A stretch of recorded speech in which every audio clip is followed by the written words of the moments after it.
The strange encounter at Dock 12. The cargo ship landed with a soft thud on the metal surface of Dock 12. The engines hissed as they cooled, and the walkway slowly extended toward the loading bay. Ethan stepped off the ramp, his boots echoing slightly, on the platform. He was just another human pilot here to deliver supplies and maybe grab some rest before his next job. He stretched his arms and glanced around. The place looked quiet. Gray walls, flashing blue lights, and the soft hum of station life. It was all very normal. Then he heard it. Human. Are you single? Ethan stopped walking. He looked down. A small alien girl, no taller than his waist, stood in front of him. Her skin was a pale lavender, her eyes large and glowing gold. She had soft white markings on her face and wore a simple robe. She looked up at him with a serious expression. Excuse me? Ethan asked, confused. Please, marry my mom, she said, her voice calm and honest as if she had asked him to pass the salt. Ethan blinked. Is this a joke? She shook her head. No joke. I am serious. You are kind. You smell clean. My mother needs someone. Please marry her. Ethan laughed awkwardly and looked around. Was someone filming this? Was it a prank? Look, kid, he said, crouching a little. I'm sure your mom is great, but I don't even know you. My name is Laika, she said proudly. My mother's name is Sarana. She is strong, beautiful, and very sad. That last word, sad, caught his attention. Where's your mom? Ethan asked. Follow me, Laika said, turning quickly and walking toward the edge of the dock. Ethan hesitated. This was getting weirder by the second, but something about the little girl's voice made him curious. It wasn't playful. It wasn't fake. It was serious and a little desperate. He followed. They passed through a narrow alley beside the station's hangars. Ethan noticed a few station guards nearby watching them, but they didn't stop Laika. In fact, they looked away, as if they wanted nothing to do with her. Strange. Laika led him through a maintenance tunnel and into an old storage area, mostly abandoned. Broken crates, flickering lights, and the faint smell of metal dust filled the air. At the back, hidden behind stacked containers, was a small tent made of patchwork fabric and scrap parts. Mom, Laika called gently. The flap opened slowly. An alien woman stepped out. She was tall, graceful, with deep violet eyes and long silver hair. Her skin was the same lavender tone as Laika's, but slightly faded, like someone who hadn't slept well in days. She looked at Ethan with suspicion. Who is this? She asked, her voice firm but tired. He's the human, Laika said, smiling. The one I told you about. He can help us. Sarana stepped between her daughter and Ethan. Laika, we talked about this, no strangers. But he's not like the others, Laika insisted. He didn't laugh. He didn't run. He listened. Sarana looked at Ethan carefully. Her eyes scanned his face, reading him like a book. Ethan raised his hands. Look, I didn't come here to cause trouble. I was just heading off my ship when your daughter asked me to marry you. Sarana sighed and shook her head. She's young. She doesn't understand. No, Laika said, standing tall. I understand. Mom, you are always alone. You always cry when you think I am sleeping. I want you to be safe. I want you to smile. I want us to be a family again. Ethan didn't know what to say. He had met plenty of strange beings in the galaxy, warriors, traitors, politicians, criminals, but never a child so bold and honest. Why are you hiding here? Ethan asked softly. Sarana hesitated, then answered. I was once a council speaker on my world, but I spoke against the warlords. They marked me as a traitor. I fled with Laika. Now we are hunted. Ethan's eyes narrowed. And the guards? They know? They look away, she said. No one wants trouble. But Laika, he looked at the girl, who stood so small, yet so brave. She wants hope. Sarana's face softened just a little. We have no food left, Laika whispered. No medicine. But I saw you give bread to the hungry alien outside the dock. You are good. Ethan rubbed the back of his neck. He wasn't a hero. He was just a pilot, a nobody. But something in his chest tightened. Maybe, just maybe, he could help, and maybe this strange request wasn't just a joke. Maybe it was a cry for help. He looked at Sarana again. I won't marry someone just because a child asked, but I will help. Laika's eyes lit up. Sarana said nothing, but for the first time her eyes no longer looked afraid. Outside, the air grew colder. Something was coming, and Ethan had no idea that this was only the beginning. A mother in hiding Ethan stayed longer than he planned.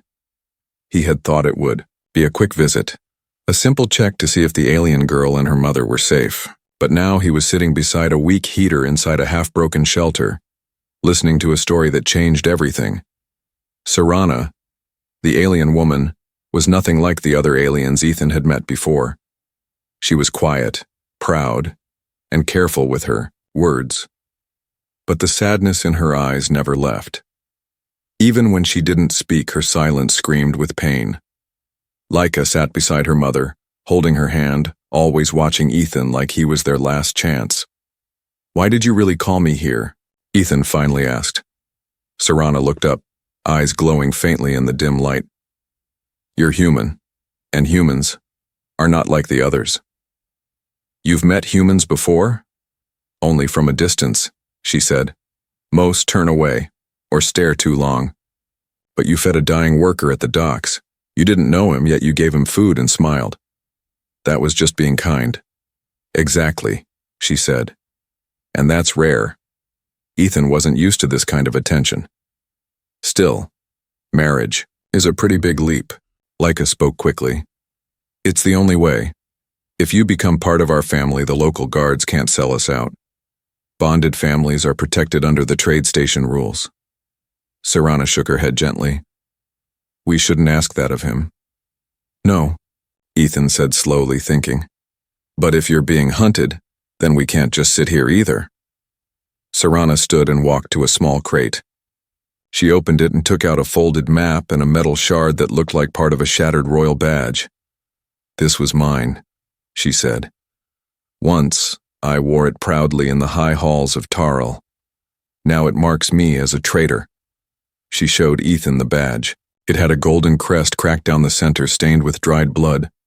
They tried to kill me in front of the council, she whispered. But I escaped with my child. Since then we've moved from moon to moon, hiding, begging, surviving. Ethan felt a deep cold settle in his bones.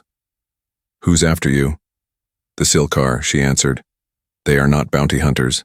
They are silenced blades, paid by the warlords to remove voices that speak of peace. Laika's grip on her mother's hand tightened. Ethan stood up. He walked toward the entrance flap of the tent, thinking hard. This wasn't just about shelter anymore, this was life and death. If they're that dangerous, he said, why haven't they found you here? Sarana answered quietly. They have. Ethan turned sharply. What do you mean? One came last month. He watched us, tested the outer doors. The guards lied and said they saw nothing. But I knew. I could feel his eyes. He is still nearby. He's waiting. A strange sound echoed outside the tent, a sharp tap, then silence. Ethan grabbed his tool belt, pulling out a compact energy blade. It wasn't much, just a civilian tool for cutting through old ship panels. But right now, it felt like the only thing between them and danger. He peeked outside. The corridor alley was empty, but on the far wall marked in dark ash was a strange symbol. 3 dots above a single triangle. He didn't recognize it, but Sarana did. She gasped. They've marked us. What does it mean? Ethan asked. It means we're next. They packed fast. There wasn't much, just a few containers like us, worn-out blanket, a small pouch of dried fruit, and Sarana's cracked badge. Ethan led them back through the tunnels. He didn't care if the guards saw them. He didn't care if it broke station rules. He had made up his mind. They couldn't stay here. But just as they reached the outer gate of the docking bay, someone stepped out of the shadows. Tall, wrapped in a black cloak. Skin like stone, eyes that burned like coals. "Run," Serrana whispered. Ethan pushed Laika behind him. The figure spoke. Its voice was hollow, like wind through a grave. "You smell of kindness, human. Of foolish weakness. You're not touching them," Ethan growled. The figure laughed once. "They are already marked. Their death was decided long ago." Ethan activated the energy blade. The weak blue light buzzed to life. "I've changed the plan," he said. "You'll have to go through me first." Cliffhanger ending of Part 2. The stranger stepped forward. The lights around the bay flickered. Behind Ethan, Serrana clutched her daughter's hand. The silence before the fight was heavy, and in that moment something changed in Ethan. He was no longer just a pilot, he was a protector, and he would not let them fall. The vow of refuge. The energy blade shook in Ethan's hand. The shadowed figure didn't move. He stood between Ethan and the way out, a living wall of cold silence. Lights above flickered again, as if even the station didn't want to witness what was coming. "You're making a mistake," Ethan warned, trying to keep his voice steady. The assassin tilted his head. "I do not make mistakes, I only end them." Suddenly the figure rushed forward, fast, almost too fast to follow. Ethan barely raised the blade in time. Sparks flew as metal clashed with energy. He stumbled back, pain shooting through his wrist. The assassin was strong. Too strong. Serrana screamed for Laika to stay behind her. Ethan ducked another blow, then slashed forward, catching the assassin's arm. A thin cut opened, but the alien didn't even flinch. "Why protect them?" the assassin asked coldly. "They are marked. Your kindness is wasted. Because no one else will," Ethan growled, stepping forward again. "And maybe that's why people like you are afraid of people like me." He pressed a button on his belt. A bright flash exploded from a device, stunning light blinding everyone nearby. "Run," Ethan shouted. Serrana grabbed Laika and dashed into the side tunnel. Ethan followed, his shoulder burning where he took a hit. Behind them, the assassin growled and gave chase, but the tunnel split, then split again. Ethan had studied this station. He knew the service paths. He knew where to go. They lost the assassin in the old cargo ducts. They hid in a forgotten storage bay deep beneath the central command tower. No lights, no cameras, just darkness, dust, and silence. Ethan sat down hard, breathing fast, hand still, shaking from the fight. "You're hurt," Serrana said, kneeling beside him. "Just a scratch," he lied. The burn on his shoulder was deep. Laika sat close, clutching a blanket, wide-eyed and silent. "You didn't have to come back for us," Serrana said. "I know," Ethan said softly. "But I did." She looked at him for a long time. "You could have died. So could you." A quiet moment passed between them. For the first time they looked at each other not as strangers, but as something closer. "I've seen many things," Serrana said, her voice barely above a whisper, "but I've never seen a human fight for someone like me." "Then you've never met the right one." She looked away, hiding the heat rising in her cheeks. Hours passed. The station lights above flickered less now, but the danger hadn't gone. The assassin was still looking for them, and they couldn't hide forever. Ethan stood up. "We need a plan, we can't stay here." "Where can we go?" Laika asked. "They will follow us. Not if we change the rules," Ethan replied. He reached into his bag and pulled out a small black cube, a portable data recorder. "This thing has a full record of the station's logs, security footage, and broadcasts." "What are you doing?" Serrana asked. "Making your story public." Serrana's eyes widened. "No.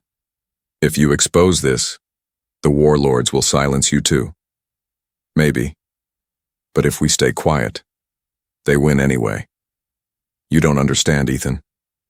They control the council, the media, everything." "Not everything," Ethan said. "Not the people, not hope. Serena stared at him for a long moment. And what will you get in return? He looked at her, serious. I want a chance to give your daughter a future. I want to protect someone worth protecting. He paused, then added, and if you'll let me, I'll stand by you. Not for show, not for a deal, but for real. Laika gasped quietly. Serana's voice shook. Do you mean it? Ethan nodded. I do. Later that night, they climbed to the top of the station's communication spire. Wind howled around them. Clouds of frozen mist floated outside the glass shield. Ethan placed the cube into the transmission slot. This message is for anyone listening, he began, speaking into the mic. My name is Ethan Clark. I'm human. And I am protecting a mother and her daughter, hunted not because they did wrong, but because they refused to bow to corruption. He looked at Serana beside him. They need safety. And I make this vow now I will be their shield, their voice, their family. The message uploaded. And just like that, the truth was out. But the silence didn't last long. Within an hour, warning alarms echoed through the lower decks. The station guards were alerted, not to arrest Ethan but to find him. Some wanted to help. Others wanted him gone. Serana grabbed his hand. What have you done? Started a storm, Ethan said. And what now? She asked. He looked at her with calm determination. Now we survive it. Together. Cliffhanger for part 3. Far away. Across the stars, a warlord watched the transmission from his private chamber. He turned to his advisor. Find the human, kill the woman, take the child. The shadows of war had awakened, and Ethan, Serana, and Laika were right at the center of it. The hunter from the shadow's darkness moved faster than light when it had a name, and this shadow had D1, Razek, a Silkar executioner.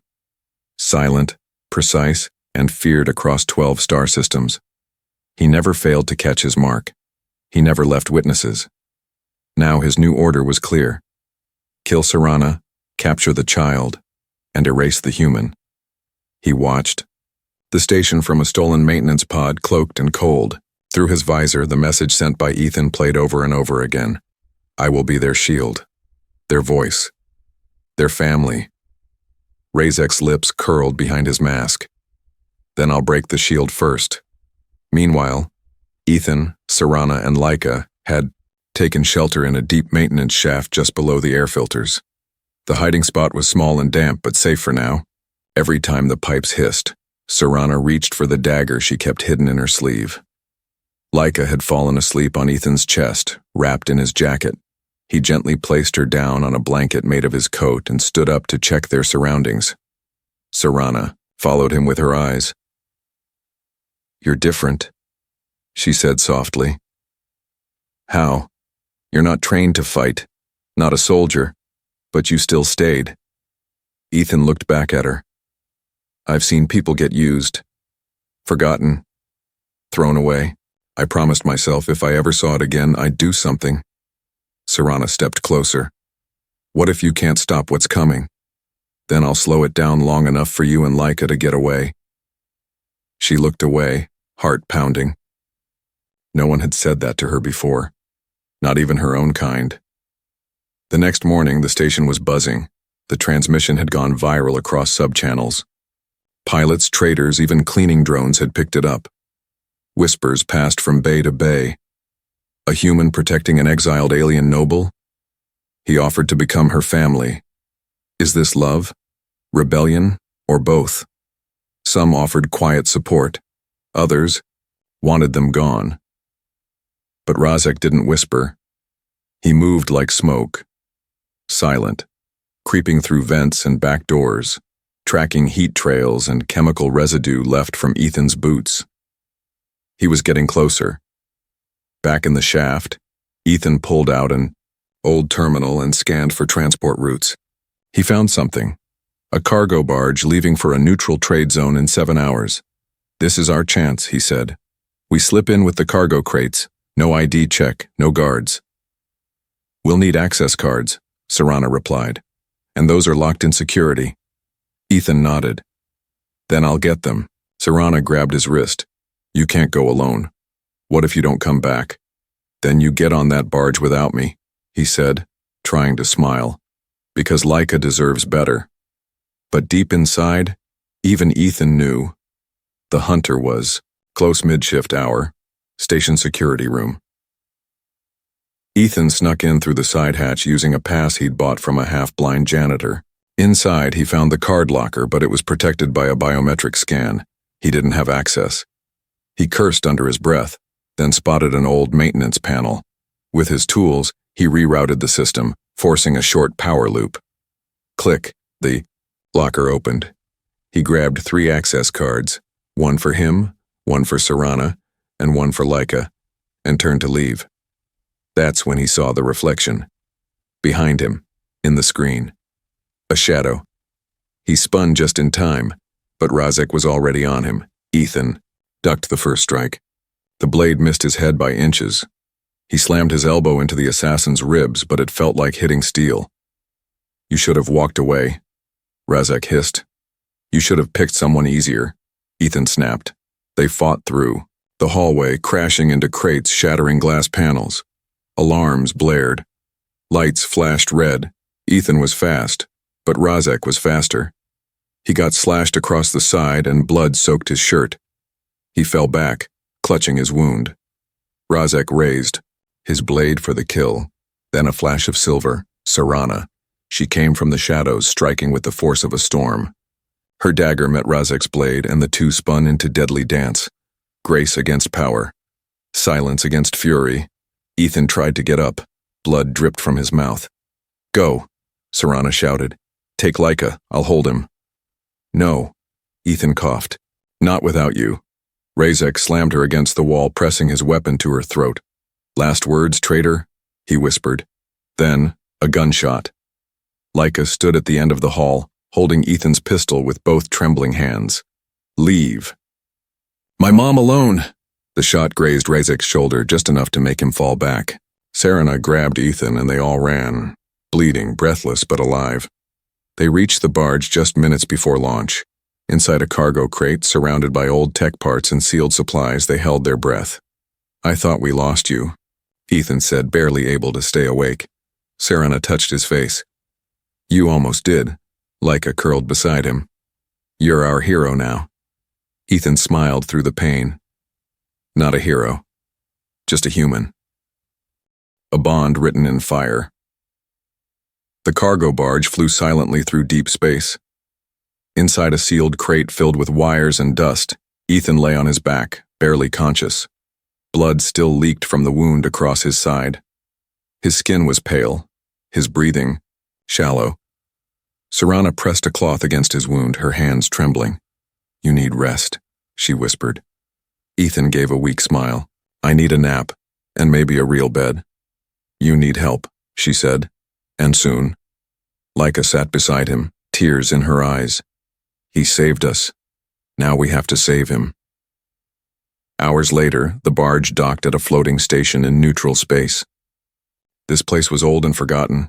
Once a trading hub, now a graveyard of ships and silence. The only people here were drifters, exiles, and outlaws. Perfect for hiding. They carried Ethan through the service corridor into an abandoned medical. Serana used what tools she found. Old scanners, half-functioning med gels, stitched fabric to treat his wound. She had once been trained in healing arts before she became a council speaker. But this was different. This was someone she couldn't afford to lose. Ethan drifted between dreams and pain.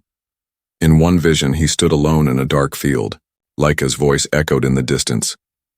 You promised to stay. Then Serana appeared, her hand reaching for his. Don't leave us, Ethan.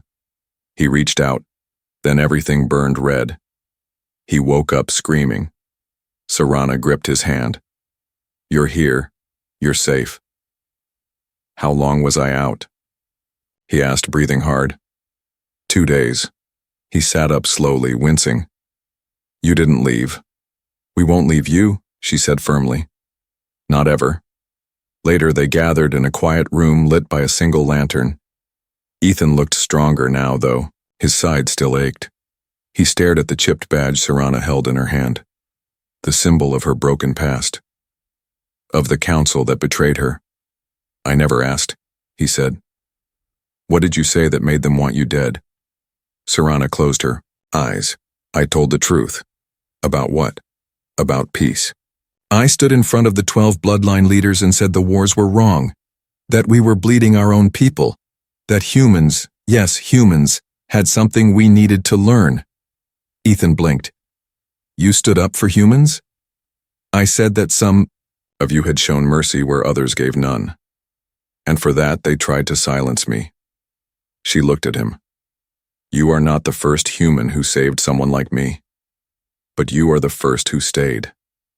Ethan nodded slowly. "And I won't stop now." But danger was coming. Unknown to them, Razek had placed a tracker on the barge's engine. He now followed them in a silent ship, powered by shadows. And with him came a new order from the warlords. If the human has bonded with the royal bloodline, their child holds claim to the future. Destroy them before the prophecy spreads. On the third night, as Ethan walked along the outer ring of the station, he saw Serana standing alone. She stared out at the stars, her silver hair glowing faintly under the light. "Can't sleep either?" he asked. She didn't turn. "I'm afraid of peace." "Why?" "Because every time it comes, it gets taken." He stepped beside her. "Not this time." She looked at him. "Why are you really doing this?" He took a long breath. "Because when Laika asked me to marry her mom, I thought it was a joke. But it wasn't. It was a cry for help. And deep down, maybe it was a call I was waiting for." Serana's eyes glistened.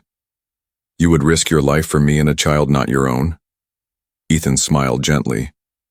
"Not a child. Our child now." There was silence. Then Serana placed her hand on his. "Do you know what it means to bond by fire?" "No. It is an old vow, made only in war and in love. A promise to protect even when it burns." Ethan looked into her eyes. "Then show me how." That night, under a dim starlight and with only Laika as witness, Serana and Ethan performed the vow of fire. No fancy robes, no grand stage, just two souls standing in quiet strength, their hands wrapped in burning thread, alien silk that glowed softly, symbolizing unity. Serana spoke the words of her people. Ethan, though unsure of the meaning, repeated them from her lips. And when the thread dissolved into light, Laika clapped her hands. "You're really mine now," she whispered. Tears on her cheeks, Ethan knelt and hugged her tightly. "I always was. But peace doesn't last." The station alarm screamed. Serana's badge suddenly lit up in Ethan's pocket, cracked, but still connected to old royal codes. A warning message played through static. "They've found you. Prepare to run." Outside, the black ship of Razek docked in silence. He stepped onto the platform holding something new, a weapon meant to erase bonds, meant to erase legacies, meant to erase love. The council's verdict, the station lights flickered red. Alarms pulsed like a beating heart, fast and full of fear. Dock 3 had been breached. The hunter had arrived. Razek stepped off his stealth ship in silence. His armor was darker than space itself, his eyes glowing red beneath the mask. But now he was no longer alone. Behind him walked two more figures, tall, regal, and wearing robes of gold and black. They were council watchers, sent directly from the Bloodline Command to witness the end of Serana and her child. Inside the station, Ethan held a rifle tight against his chest. He looked at Serana. "We can't run anymore, not again." "You're right," she said, "but we don't have to fight alone." "What do you mean?" Serana reached into her robe and pulled out something Ethan hadn't seen before, a crystal disc glowing faintly with pale light. "This," she said, "is my final voice, a direct link to the Council's neutral court. If activated, it forces a trial, even in exile." Ethan blinked. "Why didn't you use this before?" Because I was alone, she said. But now I have a witness, a protector, a mate. She looked at him. And if you stand beside me, I can call for judgment. Ethan didn't hesitate. Then let's end this the right way. Minutes later, inside the central hall of the station, the crystal activated. A hologram shimmered in the air, an official court beacon that rang across space. 3 floating council emblems appeared. Voices answered. Serana of the 11th House, you stand accused of betrayal. You have broken bloodline oaths, fled from royal duties, and taken refuge with a human outsider. How do you plead? Serana stood tall. I plead truth. Ethan stepped beside her. And I stand with her. A murmur ran through the station. Dozens of bystanders had gathered. Some were afraid, others curious. No one had ever seen a human speak before the council beacon. Laika stepped forward too, clinging to both their hands. One of the council voices spoke again. Do you claim this human as your bonded mate? Serana answered clearly. Yes. By the vow of fire, another voice asked. Does he claim the child? Ethan spoke, firm and proud. She is mine. I protect her as if she were my blood. There was silence. Then came the unexpected. Razek stepped forward, bowing to the council. Permission to speak. Granted, the council replied. Razek looked at them all. The child is of royal blood, but now touched by human protection. If this union is allowed, it will spark rebellion in the bloodlines. Humans will be seen as equals. Many will not accept this. And what do you propose? The council asked. End the child. Erase the bond. Kill the human. Gasps filled the hall. Ethan raised his weapon. Try it. Razek smiled beneath his mask. I was hoping you'd say that. Suddenly the lights cut out. Razek's cloaked soldiers appeared from the shadows. A fight exploded across the room. Ethan fired, first shielding Laika. Serana pulled 2 blades from her back and leapt into the chaos with elegant fury. For every enemy that came, she cut them down with grace and anger. But there were too many. A council watcher raised a cannon and aimed it straight at Laika. Ethan saw it too late. Boom. A pulse blast flew, but didn't hit. A body jumped in front of Laika Serana. She cried out and fell hard, smoke rising from her side. No! Ethan screamed, shooting the attacker with shaking hands. Laika crawled to her mother, sobbing. Mom, please. Serana touched her face, whispering, You are the future. Then her hand dropped. Ethan stood slowly, eyes burning, hands clenched. He turned to the council projection. Is this your justice? No reply. He pointed to Razek. He killed a mother in front of her child for what? Pride? Fear? Still silence. Then he said loudly, If this is the galaxy's law, then I reject it, and I'll teach Laika better.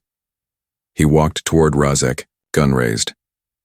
You wanted to end us, but you made us stronger. The assassin stepped back for the first time. Ethan didn't fire. He placed his hand on Laika's shoulder, and the little girl looked up at the floating council and spoke with all the courage in her heart. My mom said love is the strongest power, stronger than rules, stronger than fear. You tried to erase her, but her heart is still here. In me. The council paused. One voice said, The child speaks, as if born to lead. Another whispered, This is not just a judgment. This is history. And then, slowly, the council seal turned green, a symbol of pardon. Let it be known. Serana's bloodline remains unbroken. The bond with the human is honored. The child is protected. The warlords have no say here. A family forged in stars. The stars had never looked so close or so dangerous. Above the old station, space burned with silent fire. A dark fleet of warlord ships had arrived, each one shaped like a blade, each one carrying thousands of trained soldiers. Their message was clear. You disobeyed. Now pay the price. Inside the station, Ethan stood over Serana's body. She was barely breathing. The medics tried everything, compressors, stim patches, healing drones, but her energy was fading. Laika knelt beside her, holding her mother's hand. "Don't leave," she whispered. "You said we'd be a family." Sarana opened her eyes. Just once. Her voice was low and full of warmth. "We still are. Always." Then her breath slowed and stopped. Ethan's heart broke. He turned away, hands shaking, mind spinning. The woman he risked everything for, the one who changed him, was gone. But Laika was still here, and now she was his to protect. Completely. "I made a promise," he whispered to the air. "I said I'd be their shield. So I will be." He picked up the glowing crest Sarana once carried, the shattered mark of her bloodline. Now, in Ethan's hands, it pulsed with new life. Outside the station, the warlord fleet sent a demand. "Surrender the child, erase the human, or we destroy you all." But the message didn't break the people. It awakened them. Dock workers, retired soldiers, even wandering traders began to gather. They had seen Ethan stand alone. They had seen Sarana fall with honor. And now they stood beside him, not because they were strong, but because they believed. "If one human can protect what matters most," an old trader said, "then maybe we can too." Ethan walked to the center platform, Laika beside him. He activated the old beacon one last time. His voice echoed through the comms across nearby. "Systems. They killed a mother. Now they want her daughter, and they want to silence the truth. But I will not step back. She died for hope, and that hope lives in her child. I am Ethan Clark, human, untrained, ordinary, but I will protect this girl with my life.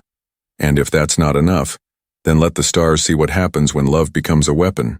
The fleet didn't wait. They opened fire. Beams of red tore through empty parts of the station.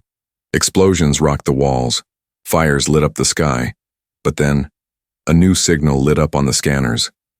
Dozens of smaller ships came out of warp, rogue fighters, pirate crews, refugee vessels, all answering Ethan's call. The message had spread, and they had come. Not for war, but for something greater, to protect a child, to defend a promise. Ethan led the counterattack. He flew an old fighter ship, Laika, seated behind him in a protected pod. Around them, other ships followed his lead. "Remember," he told them through the comms, "we're not here to kill. We're here to protect. Hold the line." The first wave of warlord ships hit hard. Ethan dodged missile locks, blasted enemy, cannons, and risked everything to draw fire away from the station. He was faster than he had ever been, braver than he ever knew, not because he trained for war, but because he had something worth fighting for. Then came Razek. The assassin's personal ship appeared out of nowhere, sleek, black, and faster than anything in the fight. "You should have let her die in silence," Razek said through the comms. "Now she'll be forgotten in fire." "No," Ethan replied. "She'll be remembered through her daughter. Through us." Razek's ship fired a beam straight at them. Ethan flew into it intentionally. His ship's shields burst, warnings screamed. Laika shouted from the back. But in that moment, Ethan did the impossible. He fired a counterpulse into Razek's engines at point-blank range. Boom! The assassin's ship exploded in a blast of fire and blue light. Ethan's ship went dark. It tumbled, broken toward the station. Inside, Laika cried, "Don't leave me too!" But Ethan smiled even as the lights faded. Not today. Emergency crews pulled them from the wreck. Ethan was badly hurt, but alive, and Laika never let go of his hand. 1 week later, the warlord fleet had retreated. The council, pressured by thousands across systems, had made a new decree. Humans may form bonds with alien bloodlines under mutual vow. No child may be taken from such a bond. And so it began, not war, but peace. Ethan stood before a gathering of many races, holding Laika's hand. A new crest had been made, half human, half royal. And Laika was named heir of the bond, first of her kind, daughter of two worlds. Ethan didn't speak much at the ceremony. He only looked up at the sky and whispered, "Sarana, we kept our promise." Final scene. That night, Laika climbed into bed beside Ethan. "Dad?" she asked softly. Yeah? Do you think Mom sees us? Ethan smiled and pulled her close. I know she does. And she's proud of you. Outside the window, a star flickered bright, and in the silence of space, the fire of love still burned.